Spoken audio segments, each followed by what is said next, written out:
Not just one bedroom. You got speed. Just one. One bedroom. Is there a pool? So you a homeowner? In the bedroom? No. Nah. No. Just got an apartment.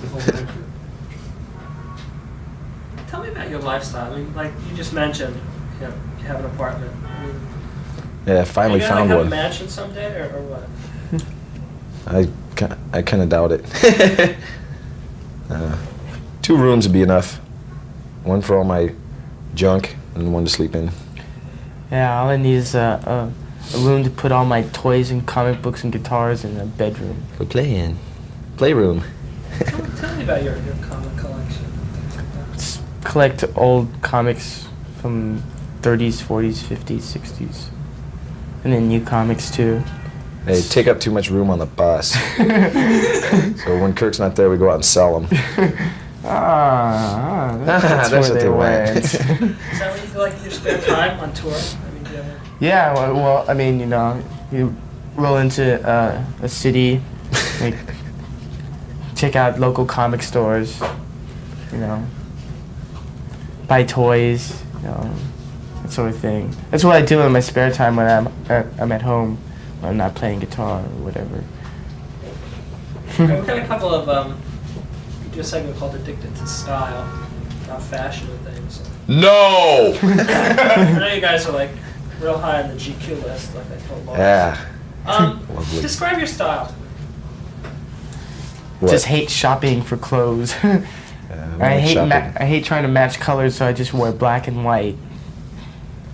Oh, just comfortable clothes. Yeah, I just like dressing comfortable. Don't really care what it looks like. Too hip to the new fashion, There's a lot of people who really get really involved in like new trends and fashion and Spend a lot of money on clothes. yeah, it's Stupid. just what's the point? I mean, See we the dress for magazine. ourselves. We don't dress for other people, basically. Yeah. The people, whoa, it's the new fashion, gotta go buy it. Yeah. And something they bought last week is hanging in their closet, forever. Yeah, because it's out of fashion. You guys like wear the same clothes on stage and off stage. Why is that?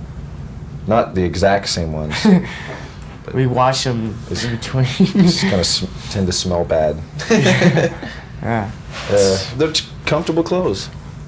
And we don't feel the need to dress up, to We always forget. augment. Yeah, we have all sorts of glittery stage clothes in our wardrobe case, but we always forget to wear them. Always write an opening song. Damn, I forgot. I forgot. I always look over at James and go, James, we forgot again. Got my glittery robe. Darn. Forgot my boots. Tell me about the t-shirts you're wearing today. Who goes first? James. This is a homemade one. Some guy in the UK made it for me. Misfits. It's off one of their EPs. It's Beware EP. This is cool. This is a single that a friend of mine, Glenn Can you start Dan. again? What's that? Can you start again? Because I missed Oh, the camera, okay. so that's right. Okay. This is a T-shirt of a single that my friend Glenn Danzig put out. He's in Misfits. He's now in Sam Hain. It's called knows him? Who Killed Marilyn? It's a pretty cool shirt. Marilyn looking pretty dead.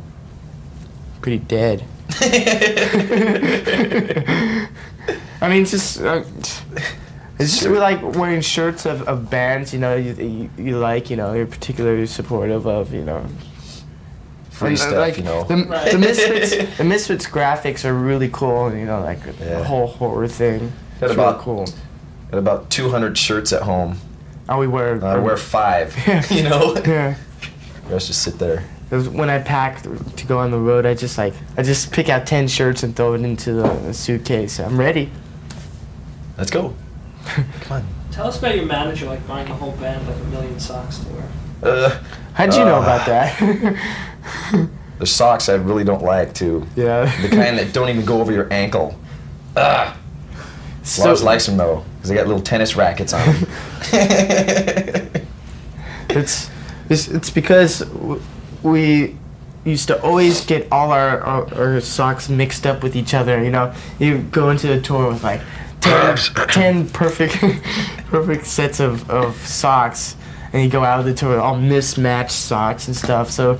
One blue, one green, one's unstretched. And like, someone doesn't cut their toenails and you get socks back, it comes back with like holes in where the toes are. When they come back from the washing, they're stapled together now. Yeah. Yeah. Put them on. So, I mean, and like people would lose socks and stuff, so we would go on stage with just one sock on, barefoot and shoot. So, I mean, after months and months of petty bickering about our socks, we managed to just decide to buy a bunch of socks. Plus, we got we had something take residence in our wardrobe case. Yeah. And we had to we had to oust certain articles Living of clothing. organisms. Oust certain articles of clothing. They were on tour with us. Friends on tour. Is there like meat behind that story you can tell me, or you'd rather? Meat Well, behind- it's Meat in front of it. just had some tour mascots that decided to take residence in our wardrobe case, Tour mascot. Yeah. among other places. Kirk, tell me about your Batman socks. Yeah. Oh yeah, they're the best thing. Jason bought them for me, and they're great. They're official Batman Club socks. Ooh. And I wore them on stage in Japan along with my fruit salad pants. Yeah, Yeah, the last gig was real fun. yeah. Some kid threw up. Some kid threw up. So some pants for me to wear. There were these shorts like tiger stripe felt, like. They're like real above his funny. knees, and they have a tail Yeah, they were huge too, and had a tail. So I put them on. over his Great. stage pants. And I have these shorts that they look like fruit salad and spaghetti. That's the pattern that's on the shorts. And he's a vegetarian. Yeah, and they're above the knee too. And I was wearing my official Batman socks with them, and He my looked, styling black socks. I was looking pretty stylish. You know? yeah, looked And, quite the fashion rage. Yeah. My Monkeys t-shirt. We played the encore that way. Yeah, and some It's guy cool. gave me a little guitar. It's like this big, This is in Japan. like my Explorer. It's like the same. It's real small. I played it, and it sounded better than my other guitar. One last question, fashion-wise, what you guys love to get for Christmas? Sounds like the Newlywed Game. I have to ask this question. Oh God. Oh, jeez. Jeez, I don't know. Alright, James, what would you get Kirk for Christmas? I don't know. You know what I would get, James? Do you ever see that publicity shot in the Guinness Book of World Records for the world's fattest man? He's wearing a pair of those overalls. That's what I would get James, a pair of those overalls. Yeah, so the whole band can get in at the same time. Go out drinking. Yeah. So you just have to pay for one person. In a bus or Yeah. a cab or something. Thanks a lot. All right. Cool. That day? Yeah, it was on. Yeah. Wasn't it the one where I'm sitting babbling on Yeah, the phone? on the phone, yeah. That was alright, different. It's cool. And fucking Bobby, our tour manager, was hella like, calls mom, I'm on TV, you know? Hey mom, I'm on TV, you know? Bobby, our tour manager, was roaring. It was so funny. Fucking rock star road manager, you know, with his sunglasses. And, Alright. yeah, well, I road manage the band. Tell me what you guys have been up to the past couple of weeks. Just got back from Japan a couple days ago. It was so that was it. You know, we did 10 days there or something, whatever. Yeah, I mean, and before that, as you might know, there was a couple of weeks of auditions and about 3 days of rehearsal with him, and then in at the deep end. We did a couple warm-up gigs down in LA, opening for Metal Church. Yay, friends! Sitting over here clapping at us off camera, and then we did these couple of gigs down there, and then flipped to Japan right after that, and did 5 dates over there. How'd they go? Brilliant. Great. Kids Different, were great, but yeah. good. It was really comfortable, you know, feel. It was really cool. Kids were just like mobbing us everywhere, you know. It was great fun. Nothing but. Lars, how is it different? Well, I mean, there's the obvious differences, like there's no support acts ever, and you go on at like 6:30, which is a bit The strange. shows were over by 8:30. It's like you're back at the hotel at 8:30 going, oh, what do we do now? Hey. But I think one of the main differences is that also most of the audience is women, like girls, it was. female, and you have like constantly wherever you go, you have like this mob of like little 10-year-old Japanese With cameras, girls man. following you around, taking pictures, and it's like everyone's so polite and they give Yeah, you they're, like, gifts, and it's Timid, like you know. We're courteous. it's cool. But the whole place is very, you know, there's no like open spaces anywhere. It's got a bit sort of claustrophobic at the end, but I mean it was a lot of fun. It really Yeah, was. they all had to stand, you know, like right in front of their seats and stuff, and just, you know, be banging while they're standing up. The kids there hip to Metallica's music. Hey. There's nothing ever like that has been there, you know. I mean, Maiden, Priest, and that has been there, but no new, you know, intense raging metal band, and so it got accepted really well. You know, really a good thing. Tell me about your upcoming North American. Hey, we're going out for how long? 4 5, weeks. 6. No, we're just going out. And basically, what we're doing is we're doing all the shows that we were supposed to do with Ozzy that got canceled due to either Ozzy's, you know, throat or whatever things he was doing. Some dates got canceled because he had to shoot that stuff for that film and whatever. And what basically we're doing is going out and doing all the markets that we missed with him, all the cities, which is like all of Canada and some stuff right here on the East Coast, and then some stuff in the Northwest area, Seattle. Yeah. More clapping here from our Coliseum with friends. the church. That'll be roaring. And which is just basically doing all the shows and all the cities that we haven't done with Ozzy. And then we go to Europe after that and do all the dates that we missed after the accident in Europe. Do you guys feel nervous at all? Like Jason, you know, Yeah, your band member, you know, coming home and. No, I think we got over that. Basically, I think it was really good that we did those warm-up dates in LA, because what we wanted to do was sort of ease him in instead of like jumping in at the deep end kind of in Japan. So like the first gig would be in front of 4,000 kids in Tokyo, and for me, I was very nervous the first gig at the country club, and then that was it. And now just, you know. each show has gotten better as we went, you know. I mean, it was cool that we got to do Japan first because of just how comfortable it was, you know, for me especially, because I feel a lot of pressure because of, you know, the kids are expecting so much, and, you know, to fill Cliff's shoes, you know, it's a really big thing, and so it's kind of a weird thing for me, but it's getting better each time. These guys have made it ultra comfortable for me, more than I ever expected, really. Tell me about your support group, Metal Church. Who? Come on, throw it. Just hella good friends of ours from like way back. Yeah. And you know, it's like just always great to be touring with bands that we get on with. We've toured a lot with a band in the past called Armored Saint, which are really, really good friends of ours too. And it's like we're out for a long time. It's just good to have, you know, people around that you get on with. We also done some tours with people that we didn't get on with so much, and it's just good to like, you know, have people out with you that you really get on with like on a personal basis, you know. Yeah.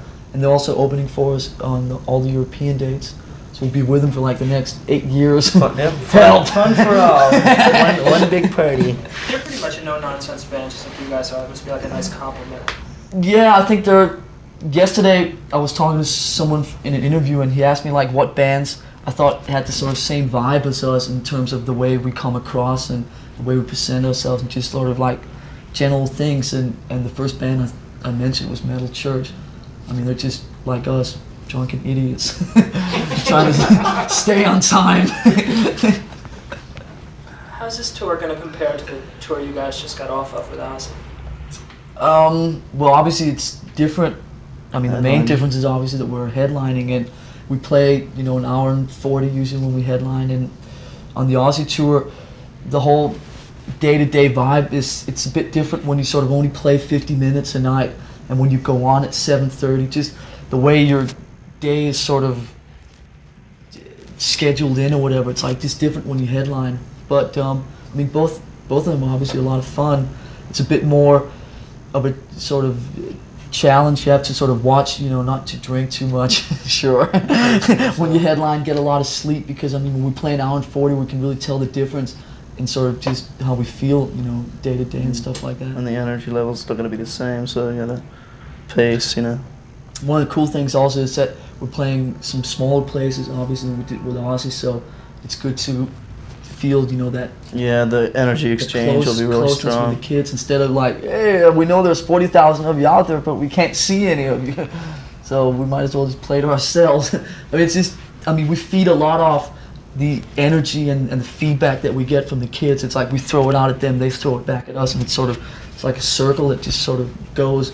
And it's just good when we, like, you know, just play smaller places, you know, 4,000 seaters or whatever. Yeah, no, that intimacy is important for a band like Metallica. How do you get Definitely. used to, though, like, not being able to see past the 10th row? How do you get yourself geared up for a gig like that? I noticed you're playing, like, the Maple Leaf Gardens, which is, what, like 15,000 seat 12, arena. It's a 15, big whatever. place. Yeah. Yeah. I mean, you just try and communicate as much with the people that you can communicate with. You know, it's like like I said, you throw a lot of it out there, but it's really, and obviously for the guys out front, I'm a bit further back, but I mean the guys out front, you know, when they're long barricades and stuff like that, and it sometimes can get difficult, you know, but I mean, you know, they're out there, and I mean, we just try and really play as aggressively as we can, and Right, it just try sort to- of comes out somehow. Keep the closeness as much as possible, you know. What have you guys learned playing in front of that many people? That more people can hear your mistakes. No, I mean, I think there comes a point where you get quite confident with what you do, and which is really good, because it's like the more confident you are when you play, it's like, I think that shows up in the music and the gig itself, when you're a bit more relaxed instead the strength, of you're all uptight and stuff like that. And I think when you reach a point of you know you're going to go out there and do really well, and sort of just good confidence, you know, it relaxes you in a different way, and I think you come across as being a lot more sort of relaxed and sort of on the level, instead of being, you know, all tense and worried about what you're doing all the time, you know. Describe your relationship with your fans. On the level, same level. No, it's like, I mean, we're just sort of up on the stage playing, but I think that, I mean, we have a very, very close relationship Right. with people that, Instead of I trying hate the word fans, but I mean, people that buy our records and, you know, come to the gigs and whatever. I think they really sort of appreciate the way that we come across, and there's not any huge pretentious Right, we're differences. not trying We're to not- present ourselves as like larger than life or whatever, you know. Yeah, it's not this, which works fine for some bands. You know, they come across in sort of larger than life, sort of like characters or comic book heroes or whatever, which is fine. But for us, we just seem to do really well on being very, very on the level with these people, and they know that we're not hard to find, hard to get in touch with. They want to come up and say hello. And I think a lot of times when you present yourself as like a larger than life sort of character, rock star or whatever, it's like, I think a lot of kids are sort of afraid to come up and hang out or whatever, and lose that special touch. and the people, you know, energy. just come up and hang out and cool, just have a very easygoing relationship with them. It's not huge differences, you know. We're just drunk kids playing. So you're going to be the same, you know, if the next album goes triple platinum, like Elektra probably hopes it will, the same old guys. Why limit yourself to triple platinum? No, we'll see what happens. I mean, you know, obviously there comes a point where it becomes more and more difficult. That's one thing that really irritated me about the Aussie tour, was that we're not used to that much security, and like, you know, we do like small, you know, 2,000 seaters, or even, you know, when we used to play clubs, you just go out and mingle with the crowd and hang out or whatever, and like all of a sudden you're playing arenas. It's like, you know, there's like 8 security guards between, you know, the bus and the entrance to the arena. You know, it's like the distance is this long. You know, it's like, I just don't like all this security and all this. I hate feeling isolated, you know. And but obviously there comes a point where it becomes like physically impossible to talk to, you know, 5,000 people at once, you know. But we're gonna do what we can. Before I came by, I looked at the last interview I did with you, and you talked about maintaining the same basic principles from when you started. What are those principles? Well, I mean, it's not something that's, you know, written down on paper and like we look at it every day, but I mean, just the general vibe within the band is that we're in a situation, luckily, with both management and record company, that we're very, very independent in terms of when it comes to writing and doing our thing with songs and recording and the way we go about presenting ourselves and so forth.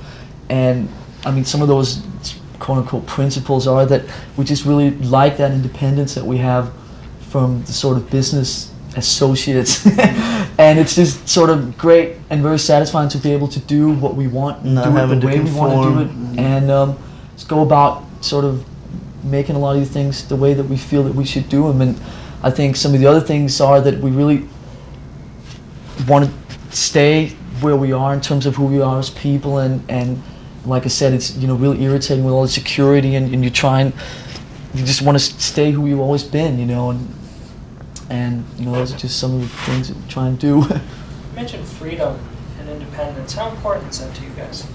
From a business point of view, very. I mean, I think we've shown now that we can. I think the Master Puppets album was, from some of the business people's point of view, was like, okay, we'll give them a chance at doing what they really want to do, and we'll see if it works. Now we've shown these people that we can do it. The album's gone gold and still doing very well and so forth. And I think that the freedom now is like we have these people's trust, and they don't interfere with songwriting and the way we want to record and who we want to record with. And so this guy over here is laughing, but these are the people that I'm talking about are standing over here. They're gonna buy me dinner tonight. What were your thoughts about the future of Metallica when Cliff passed away? Mine were that I don't think there was any doubt that we had to carry on and we're gonna carry on. The immediate thoughts obviously were how long it would take to get the whole thing rolling again, and look back on it now, it's really good that the period of time has been so short, because the main things that we decided when we met up again, about a week after the accident, was that we wanted to do it as fast as possible, which would sort of shorten the time of us sitting around, feeling sorry for ourselves and moaning and groaning and so forth. And we just wanted to get back on the road and get back to doing, what we do, which is, play live and tour and whatever. And that's what he would have wanted. Definitely. I mean, he would be the first person to encourage it anyway. And I think now, Metallica has always been about sort of fighting on and fighting against a lot of the things that have always been in our way. We've had some bad, accidents before with James has broken this and I've broken that and blah, blah, blah, blah, blah. And it's like, hey, the old heel. And it's like, we've just always been about fighting on and sort of carrying on and going against all the sort of obstacles that come in our way. And obviously we've never encountered anything like this before, but it's like we have to keep going. I think the whole thing has really given us even more incentive and even more of a kick to sort of really do it now, because now obviously we have to do it for Cliff too. Yeah. And it's like now there's absolutely no stopping us whatsoever. Will the band change at all with Cliff's absence? Obviously. Yeah, it's going to be different because he was... part of the reason that I think Metallica did so well was that, or is doing so well, is that four very strong individual characters. Cliff was, as you know, very, very unique, both as a personality and as a bass player, and very original and different. And the first thing we realized was that we were never, ever going to find anyone like Cliff, so it was not like we were sort of looking for a Cliff Burton II or whatever. And we just needed, a bass player that would fit in. Jason has, strong individual personality and so forth, and we'll see what happens when we start writing. We don't write on the road, so it's a little early to tell. So Jason, how'd you find these guys? Well, I leave. They found me pretty much, when I heard that they were doing auditions, right, 3 weeks after the accident or whatever. Called my friend Michael, and we got together or whatever. I told him I wanted to do an audition, and so Lars called me and just went from there. He told me I had 4 days before an audition or whatever, and so I locked myself in my room with the tapes and just did it. Learned everything I could, and went and kicked the ears. Hey. No, that was it. When I heard that I had the chance, there was no way that I wasn't going to get it. I told myself, convinced myself, there's no way that I was going to let this pass me by, because it's like a dream come true, really. So that's what it comes down to. What do you bring to the band musically or philosophically? I'm just gonna try to create, the separate personality. I mean, everybody, like he was saying, everybody's got their own thing. Kirk has his personality, Lars has his, James, and then as a unit, they all put 1/4 in to make the ultimate unit, right? So I'm just gonna fill my 25% over here on this side and create my own personality, and as far as the bass playing, I'm just gonna do my own style. Like Lars told me, and he was saying, they're not looking for a Cliff Burton clone. That'd be impossible, and there's no way it ever could happen. So I'm just gonna, play my own style and just do my thing. And it seems to be working just fine. I mean, I think the writing's gonna be cool.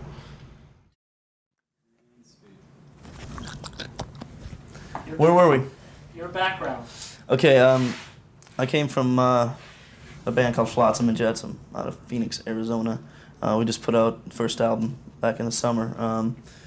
I formed a band with drummer Kelly Smith, who we started about 4.5 years ago, and just went through many people, many guitar players, and that until the right thing came together, and then did the Doomsday album, and it's been getting really good reviews and everything. So that's pretty much it. The style was a lot compared to Metallica, and they had definitely a heavy influence on the whole thing. It was like Iron Maiden, Metallica type thing. What's your reaction when you found out you were the new bass player? We were in this little restaurant, right? It was like on my callback day from, it's like the second audition or whatever, second part of it. Went into this little food joint, and Tommy's joint. In Frisco, and we were. So we can eat there for free. It was like my final test was to go out, drinking with the boys. And Lars asked me if I wanted a job, I stood up on the table and screamed, and what he didn't realize was we hadn't brought any money along to pay for the bills. No, and James so I'm not washing the dishes. And he goes, "You want a job?" And I go, scream. And James goes, "Good, you're gonna be the bass roadie." Do that again. Do that again. That sound again. No. Okay, so anyway, that was it. They asked me, and I just, I freaked, and it was like a dream come true. I looked up at these guys for a long time, and so it was really kind of unbelievable. It's like going, what? I'm noticing watching you two guys, there's like a sense of abuse from Lars. Sense of abuse from everyone. Everyone. Do they treat you like that? Is there like the new kid on the block? This is everybody. I mean, it's not just the band guys either. He can't it's the expect crew. to walk into this situation and not get a little flack once in a It's while. like the crew, production people, everybody just winding me up. But I've expected it and learned to kind of deal with it, So it's not really that big deal. The big deal is like when I give them a hard time back, they can't deal with it. That's the. That's the Ford. No, seriously though, I'm supposed to be able to take it, and then when I give it back to them, they're like,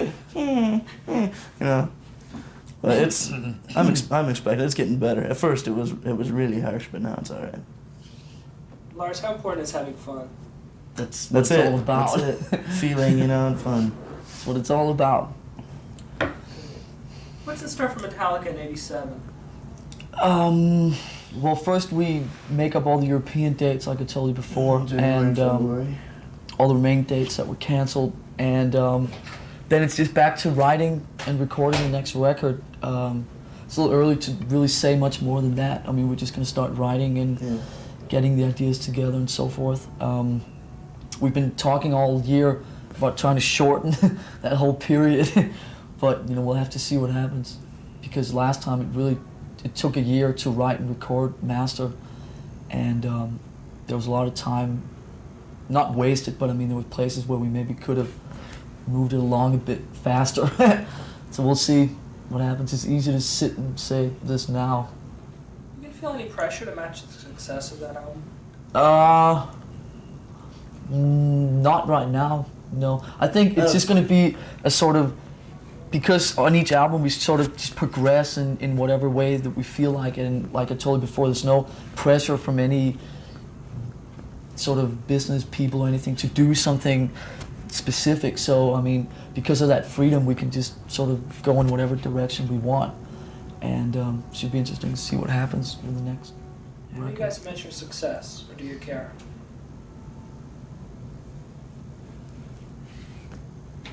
Any suggestions from around the room?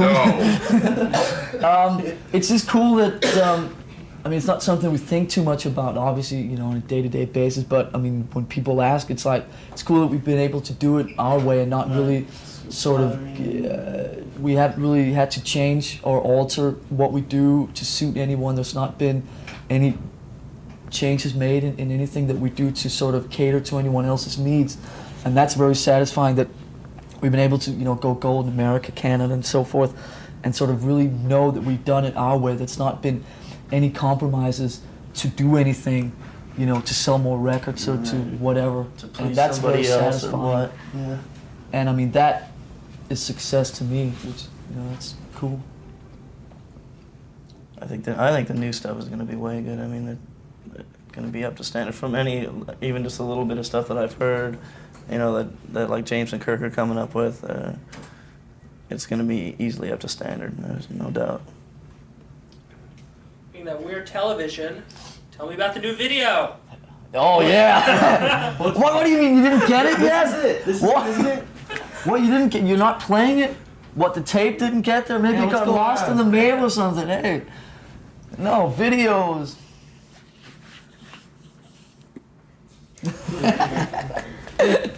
No, there's not been a huge need for one at the moment, or at least up until now.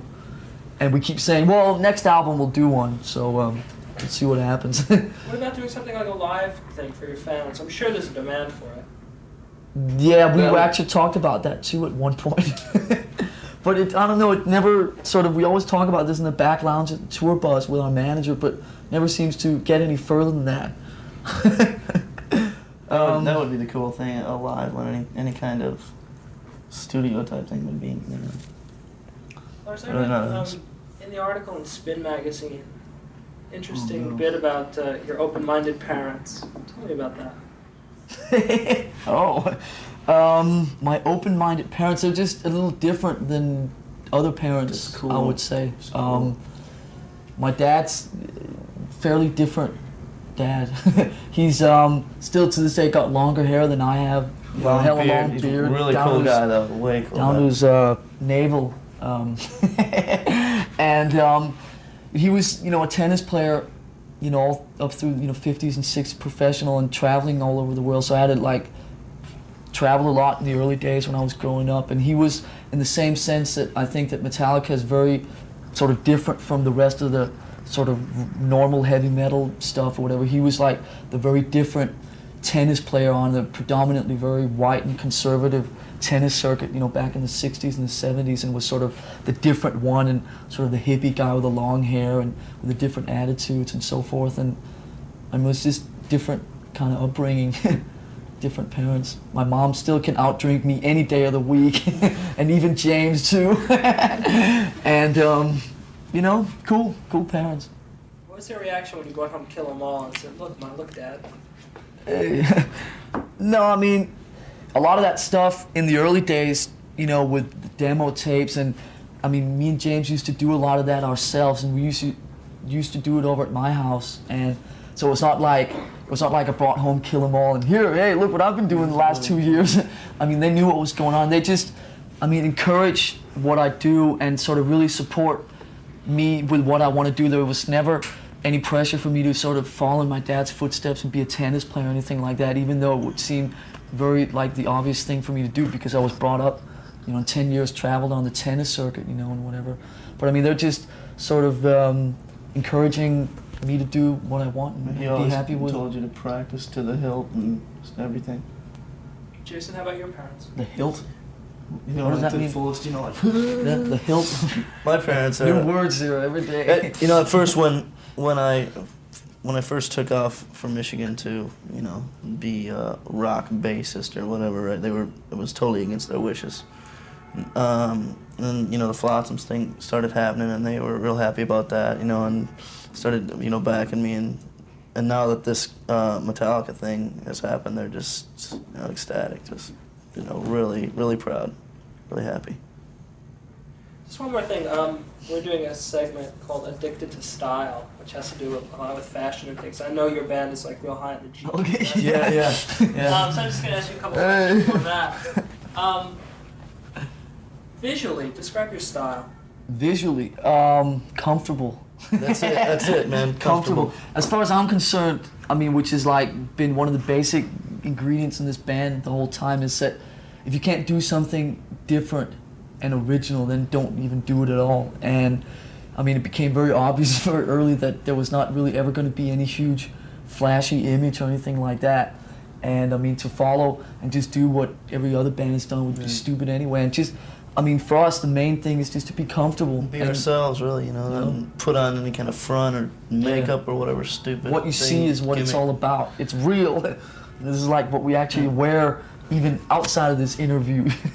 It's like, you know, it's just us doing, you know, what we do, being comfortable and being ourselves. And there's not a huge false front put up, you know, or, you know, like things hanging out here on the underlids of our eyes or anything like that. Or no, I mean, it's just us doing what we do, and other bands do other things that they do, which is cool. And we this is just what we feel. I mean, if they really like feel that, then that's comfortable. fine. But we're just doing it because it's. there are other things to spend money on than clothes.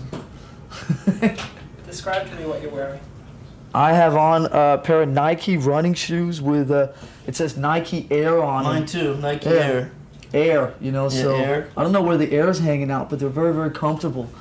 And then I have a pair of white socks on. Me too. White socks. I have here. This is the demonstration here. All right, here are the Nike shoes here. All right, Styling. cool plug for Nike. Yeah. All right, shock horror. These are also, guess, Nike socks, ladies and gentlemen. Nike socks. This should earn me some free things from Nike, shouldn't it? We have a pair of jeans on here that are, as you can see, have not been washed for at least 3 weeks at now. least a little while. And a T-shirt of a young, where are they from? Phoenix? Arizona, Phoenix, Arizona. See, one of the cool things about being in a band like Metallica is you get all these free T-shirts of like bands all the time, and I think this band is very fitting to Metallica. It says here, in case you can't read it, it says, "Hey little girl, want a piece of candy?" And then on the back. Transcribe that any way you want. And on the back, And then on the back says, "Sure, I'll have a piece of candy," and the old man's getting belted in the head. There you have it. true Metallica style. And then we have this mic cord here, which is not part of my wear today, but it looks pretty hip though, I think. And got this necklace that's been hanging here for 4 years, which brings me extremely good luck. And I have all my rings on, as you can see. And you know, we're just hip. Last question. GQ. What fashion item do you want for Christmas? I'll have some new tennies. Black ones. I'll take some clean underwear.